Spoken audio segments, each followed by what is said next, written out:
Assalamualaikum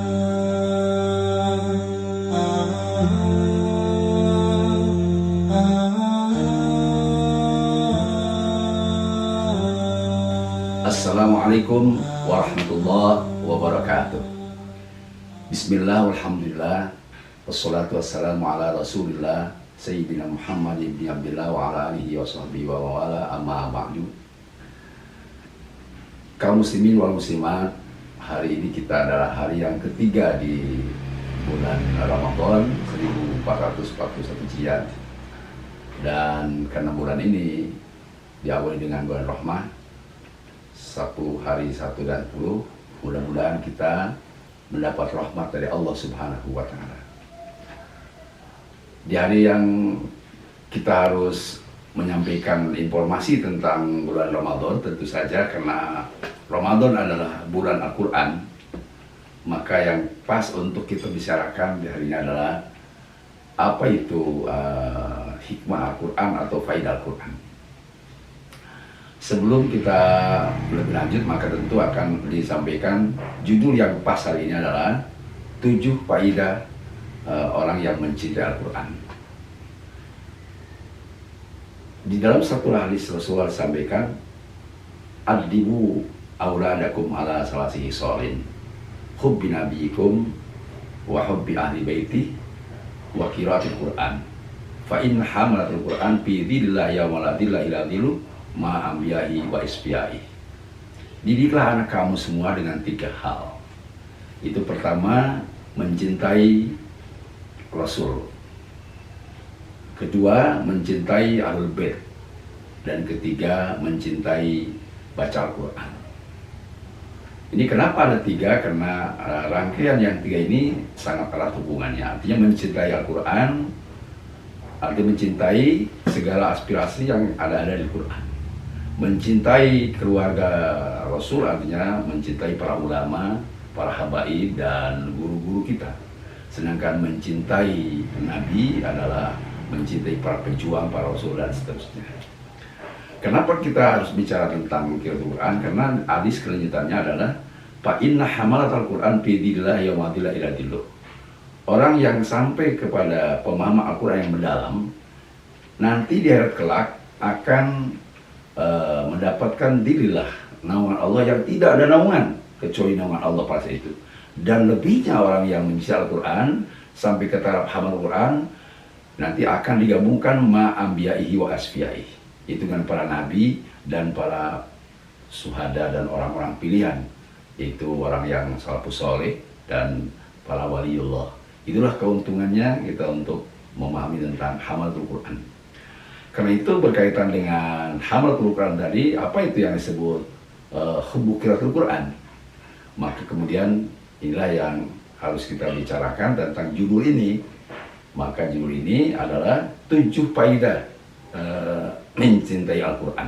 Yang pertama, orang yang cinta Al-Quran itu ada mendapat jaminan dari Allah akan menjadi manusia robbani. Manusia robbani dijelaskan dalam surah Al-Imran ayat 79, maka nalibasan ayat ya Allah hukma wa nubuwah thumma yakunu ibadati min dunillah walakin kunu rabbaniyin bima kuntum tu'alimul kitab wa bima kuntum tadrusun. Tidak pantas bagi orang yang diberi hikmah, kenabian atau ilmu, kemudian dia mengatakan bahwa kunu ibadati, sembahlah aku, utuskan aku, hanya untuk aku. Al-Quran melarang itu, tapi kunu robbaniyin, hendaknya para ulama sesuai waris Nabi, para dosen, para guru, para kiai menyuruh dan menginformasikan kunu robbaniyin, jadilah kamu manusia generasi robbani. Bima kuntum tu'alimul kitab. Kenapa ada ayat bahwa kita sesungguhnya sudah mengajarkan Al-Quran, wa bima kuntum tadrusun, dan juga mempelajarinya dengan sempurna. Selain kita mengajar, juga mengajarkan dan memahaminya. Karena itu di Al-Badar itu kalau tentang Al-Quran itu ada 6. Yang pertama dimaksud Quran itu adalah orang cinta Al-Quran itu adalah orang yang membaca Al-Quran. Kedua, menghafal Al-Quran. Yang ketiga, menafsirkan Al-Quran. Yang keempat, memahami Al-Quran. Yang kelima, mengamalkan Al-Quran, dan yang keenam mendakwahkan Al-Quran. Jadi sebut hubul Quran yang kemudian nanti akan punya upaya 7, artinya yang berkait kepada 6. Ya, pertama tadi adalah membaca, kemudian menghafal, menafsirkan, memahami, mengamalkan, dan mengajarkan. Jadi orang yang sudah hubul Quran dengan paham yang 6 tadi itu, insya Allah akan menjadi manusia robani. Apa itu manusia robani? Manusia robani adalah orang yang penuh iman, ilmu, dan takwa sampai ke tahap ma'rifat, usul ilallah. Jadi kalau sudah manusia robani tidak diragukan, itu adalah menjadi ulama yang khasyatullah. Itulah faidah di dunia kalau orang belajar hubul Quran, sebut tadi hamal Quran, sampai dijamin masuk surga dengan Nabi dan para wali, karena dipahami dengan 6 tadi, yaitu membaca, menghafal, kemudian menafsirkan, memahami, mengamalkan, dan mengajarkan. Kemudian faedah kedua, Al-Quran yang disebut hubul Quran dengan kiroahnya adalah orang akan menjadi manusia terbaik. Dan ini hadisnya sahih di dalam hadis Nabi Imam Bukhari, khairukum man ta'allama Al-Quran. Sebaik-baiknya di antara kamu adalah orang yang belajar Al-Quran. Tetapi ya tentu harus dilanjutkan, tidak hanya belajar, wa'allamahu, setelah dia belajar mengajarkannya. Jadi orang yang terbaik itu sebenarnya seperti di Al-Quran, kuntum khair ummah, kamu itu adalah umat terbaik, bukan dibandingkan dengan umat yang lain, tetapi sesama umat Nabi. Kalau dibandingkan orang yang jadi pejabat sekalipun, dibandingkan orang ibu-ibu ngajar Al-Quran, itu hadis lebih baik ibu-ibu yang Al-Quran. Belum tentu kalau pejabat itu artinya lebih baik, karena tadi disebutkan Nabi sebelum dia menjadi pejabat yang adil. Jadilah maksud tadi manusia terbaik karena hubul Quran, kiroah, dan mengajarkan Al-Quran, itu setelah dusun, maka akan menjadi faedah yang kedua. Dia akan menjadi manusia terbaik. Ini yang kedua. Yang ketiga, faedah hubul Quran adalah mendapat derajat tertinggi. Ini juga dibandingkan dengan orang yang muslim.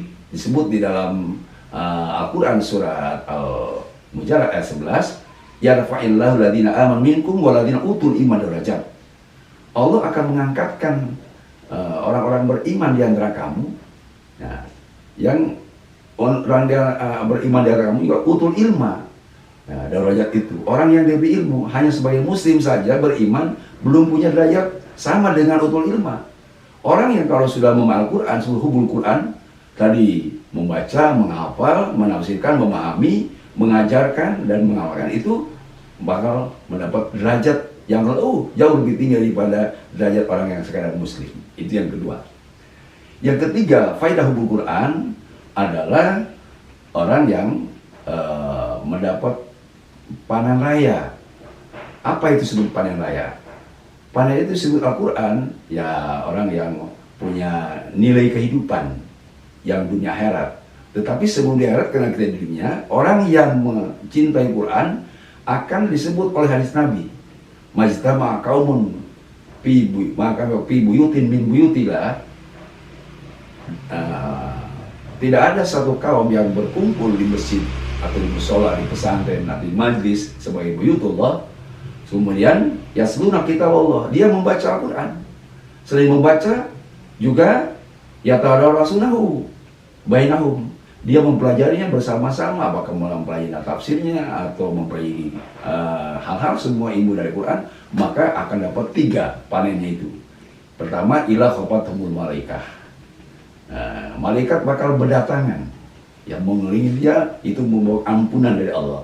Yang kedua, zarat alaihi sakinah, dia akan berketentraman hidupnya. Dan ketiga, wa ghasyiatum rahmah, rahmat selalu datang dari Allah. Itulah ya makna dari tadi hubul Quran. Kemudian ada berikutnya, wa dzakalallahu indahum wa dzakalallahu bima indah, Allah akan selalu menjawab keinginannya orang yang baca Al-Quran. Karena itu dalam situasi sekarang, ya, kalau misalnya kaitan dengan tadi kita banyak hal, maka salah satunya adalah solusi Al-Quran. Supaya apa? Kita dapat ampunan di doa malaikat, yang kedua ketentraman, dan yang ketiga kita akan mendapat rahmat dari Allah Subhanahu wa Ta'ala. Kemudian yang berikutnya, yaitu yang kelima, apa itu faedah hubul Quran? Inilah yang mungkin sedang booming sekarang. Faedah hubul Quran di dalam Al-Quran itu sendiri adalah sebagai obat kehidupan. Wa nunazzilu minal Qur'an ma huwa syifaa'un wa rahmatul lil mu'minin. Itu surah Al-Isra ayat 3 ayat 82. Wa nunazzilu minal Qur'an ma huwa syifaa'un, dan kami telah menurunkan Al-Qur'an. Itu kalau kita lihat kaidah ilmu nahwu, ma huwa itu mahiyanya. Hakikat Quran itu diturunkan adalah syifaa'un. Hakikatnya memang itu untuk obat. Makanya Syekh James Suyuti menyebutkan minal Quran itu minil bayan, tahqiq. Kalau diterjemahkan benar-benar Al-Quran turun itu untuk jadi obat. Nah, ini obat di dalam tafsir ada dua. Ada amradil hisiyah ad-dhahirah, ada itu penyakit hisi yang nampak. Ya, itu berbagai penyakit bisa diobati dengan Quran. Nah, apa itu contohnya? Misalnya zaman Rasul ketika ada para sahabat datang, meskipun hadisnya dibiarkan doa atau tidak, kata sahabat, Al-Fatihatu wa ma yudrika anha ruqiyatun. Baca Fatihah dengan apa yang bisa, itu bisa jadi obat, diruqyah namanya. Ada lagi hadis Nabi, ya, khud minal Qur'an ma sita lima sita. Ambil oleh kamu apa yang kamu bisa dari Al-Quran untuk keinginan kamu. Mau jadi obat apa? Sakit pilek, baca Al-Quran. Termasuk kalau orang sekarang sudah kena virus corona, itu baca Al-Quran, ambil Al-Quran yang kamu bisa. Itu hadis Nabi. Bahkan menurut hadis Nabi yang lain, ada sampai katakan, malam yasfa bil Quran fala syafa'allah, fala syafa'allah. Siapa saja orang yang tidak berobat dengan Al-Quran tidak akan disembuhkan oleh Allah. Inilah mana sifat yang tahqiq tadi. Hakikat Quran itu adalah untuk jadi obat. Tapi tentu ini ya, kalau yang kedua amradil batiniyah atau makna batiniyah, penyakit ya misalnya akidah yang sesat, kemudian penyakit akhlakul madmumah, ini bisa kena nasihat atau bisa kena mendengar Al-Quran. Orang yang kafir bisa muslim, tetapi Al-Quran kalau dibaca itu bisa jadi obat.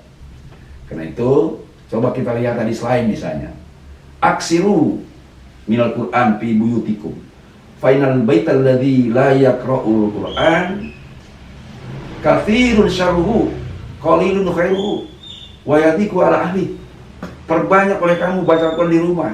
Sebab rumah yang tidak dibaca Al-Quran itu banyak kesalahannya, banyak kejelekannya, dan sedikit kebaikannya. Apa itu maksudnya? Kalau orang baca Al-Quran, rahmat datang. Kadang-kadang orang datang tamu ya membawa sesuatu. Tetapi kalau rumah tidak baca Al-Quran, yang datangnya malah menjadi garong. Nah, ini akibat kena tadi rumahnya tidak baca Al-Quran. Kemudian wayati bali. Orang yang rumahnya tidak dibaca Al-Quran itu kalau sempit hidupnya, alias miskin dan melarat. Kalau ingin kaya, ingin serba cukup, baca Al-Quran di rumah. Ini adalah faedah yang kelima. Sedangkan faedah yang keenam, orang yang membaca Al-Quran itu akan harum, ya, bagaikan buah yang harum, manis lagi.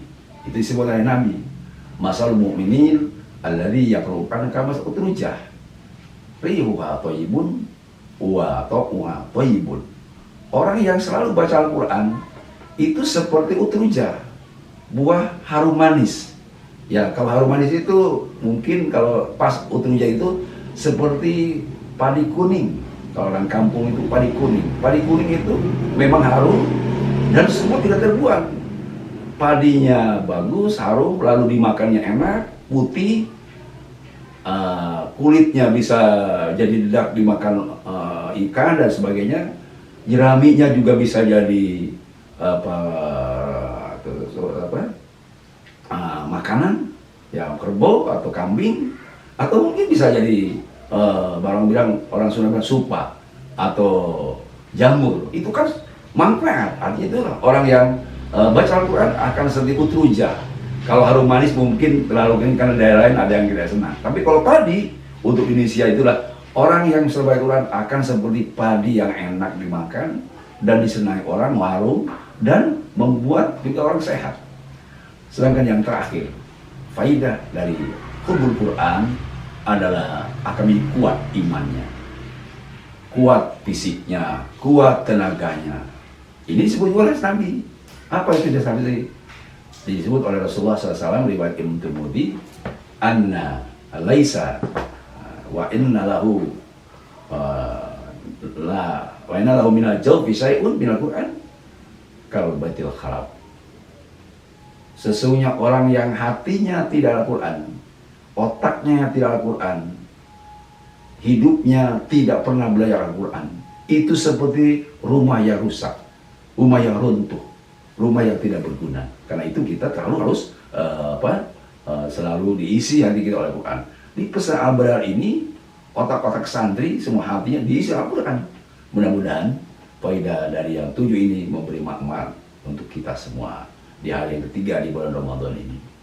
Sekian, mudah-mudahan menjelang buka ini kita ada mendapatkan manfaat dari acara ini.